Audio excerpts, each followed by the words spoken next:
Before diving into this incredible story, consider subscribing to the channel and hitting the bell.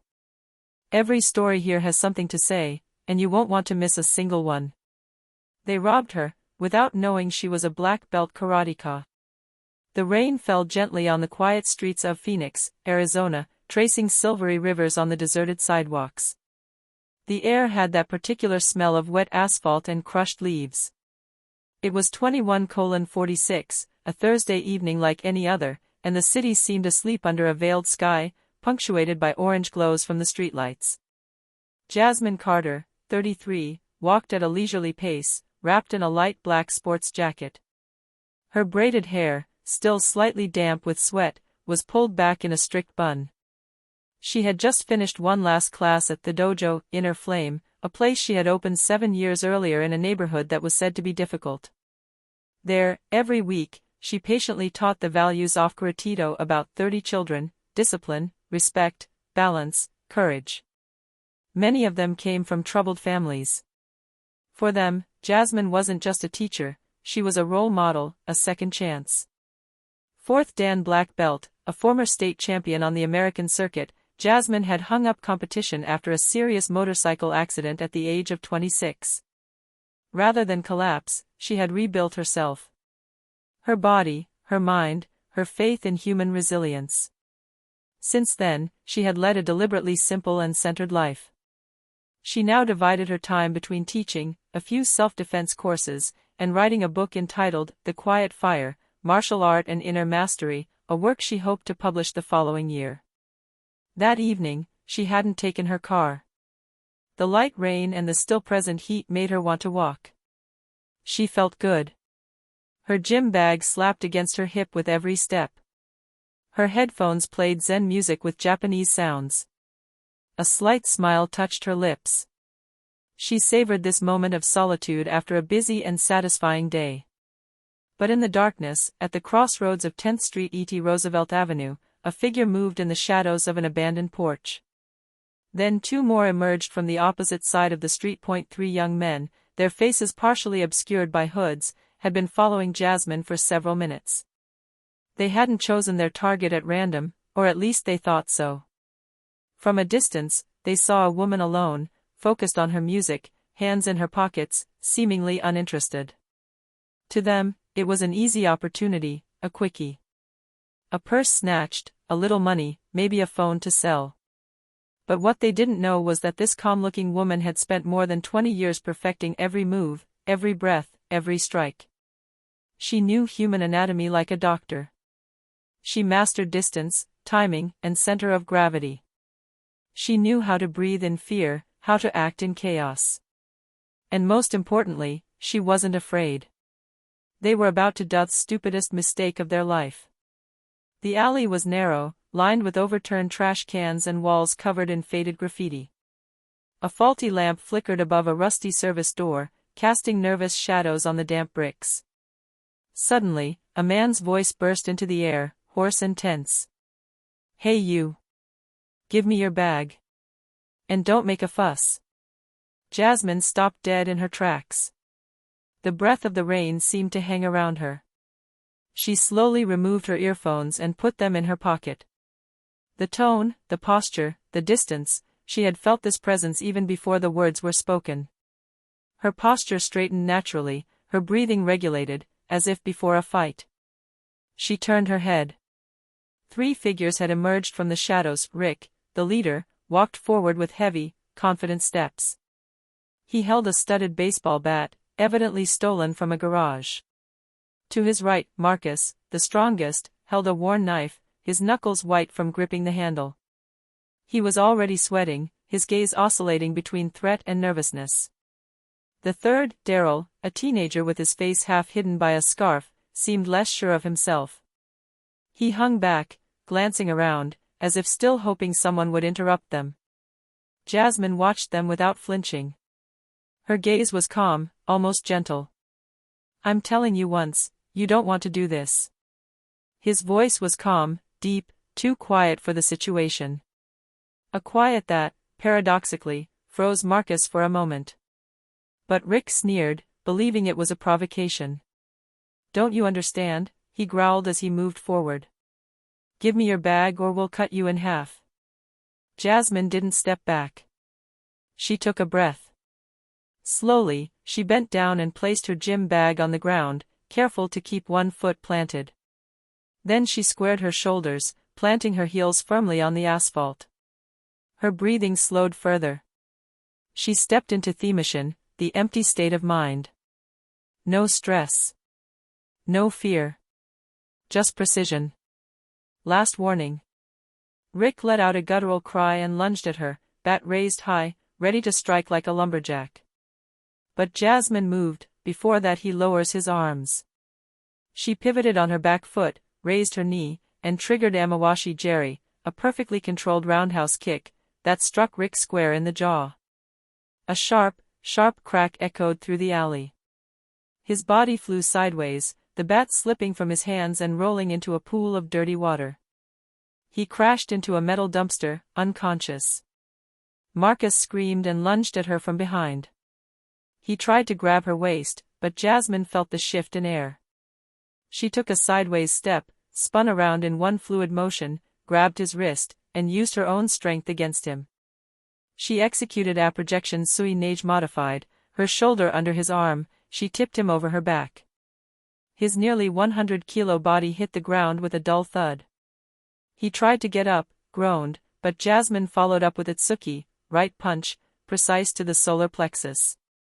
He collapsed again, groaning, his legs out of sync. Then, only Daryl remained. His knife trembled in his hand. His breath was short, his eyes wide. He took a step back. Then two. Then he turned to run. But Jasmine leaped forward, quick as lightning. She had trained for years to read the intent in the subtlest movements. She anticipated his dodge, outpaced him, and stepped in front of him without aggression but with authority. Palms open. "You still have a choice," she said, without raising her voice. Daryl stared at her, lost. He saw his two friends on the ground, one with a bloody face, the other barely conscious. He saw in Jasmine's eyes neither anger nor hatred. Just the certainty of a woman who had never doubted herself. He dropped the knife. He knelt down with his hands raised, then rested his forehead against his fists, like a child caught in trouble. He didn't want to play tough anymore. Silence fell again. Only the rain continued to murmur against the concrete. Flashing red and blue lights splashed against the walls of the still-soaked alley. 2 patrol cars screeched to a halt. 4 officers hurried out, hands on holsters, their gazes scanning the scene as if expecting a shootout. But what they saw froze them in their tracks. 2 men were spread out on the ground. The first, Rick, his head pressed against a dumpster, his jaw deformed, moaned erratically. Streams of saliva and blood ran down his chin. The second, Marcus, was curled up at the foot of a wall, trying to breathe despite a sharp pain in his chest. One leg bent at a worrying angle. He was crying uncontrollably. And in the center of this scene, standing, impassive, arms crossed, stood Jasmine Carter. Simply dressed, soaked to the skin, she seemed neither on the run nor agitated. She was waiting. Firmly. As if she had anticipated every minute of what had just happened. Her gaze turned towards the police officers, calm and lucid. Lawofficer Daniel Brown, a man in his 50s with piercing eyes, took out his flashlight and pointed the light at her. "Hands visible, madam." "Who are you?" Jasmine complied, palms facing them. "Jasmine Carter. I'm the one they tried to attack. I was only defending myself." One of the agents approached Daryl, who was still kneeling, his face wet with rain and shame. He looked up at Brown with a mixture of fear and relief. "Is she the one who put them in this state?" Brown asked, one eyebrow raised. Daryl nodded slowly, then replied, his voice trembling. "Yes. But, she just defended us." "Well, no. She stopped us. Like a ninja. A real ghost. She moved too fast." A tense silence fell.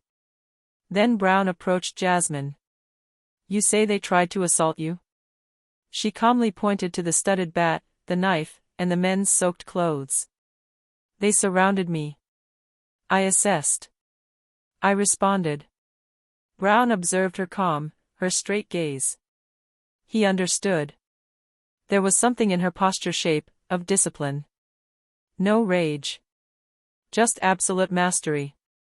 This was no ordinary victim. This was a woman who knew exactly what she was worth, and what she stood for. All right. A resident called us. She saw everything from her window. And your gym bag contains a kimono, a black belt, and a book called Discipline of Silence. You're a karate instructor, right? Jasmine barely smiled. Fourth Dan. I teach children. I never attack. But I don't accept fear. The officers began questioning the suspects, taking photographs, and marking the scene. The ambulance took away a sedated Rick and a sobbing Marcus. Daryl was placed in the car, but without handcuffs. He hadn't raised his hand. He'd even looked down. The investigation was swift. Thanks to security cameras from a nearby business and the neighbor's testimony, the facts were clearly established: attempted armed robbery, in a meeting, with violence. Jasmine, she, was Hurtis' victim in self-defense. No charges were brought against her.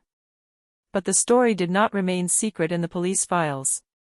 A local journalist, alerted by an agent, published an article on the radio station's website KPXH 107.5 with this title.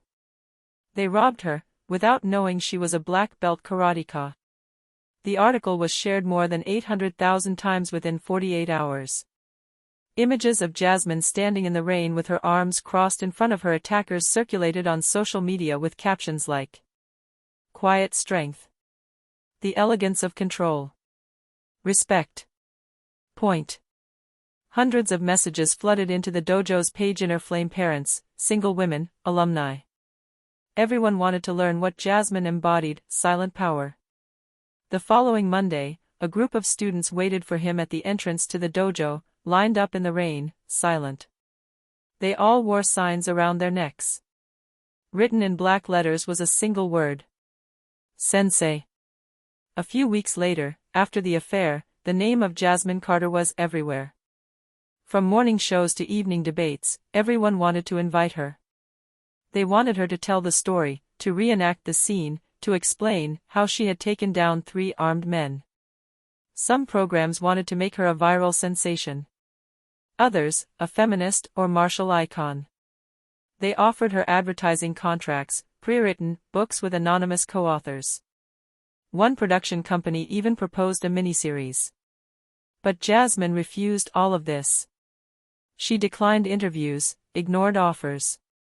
She simply continued to open the door every morning. Dojo Inner Flame, to sweep the tatami, to guide his students in their first katas, to correct the postures of those who doubted their own axis. Alone once, she spoke publicly, on her own Instagram account, in a simple statement, white on a black background.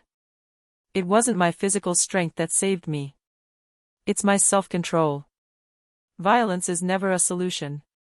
But sometimes, knowing how to defend yourself saves lives.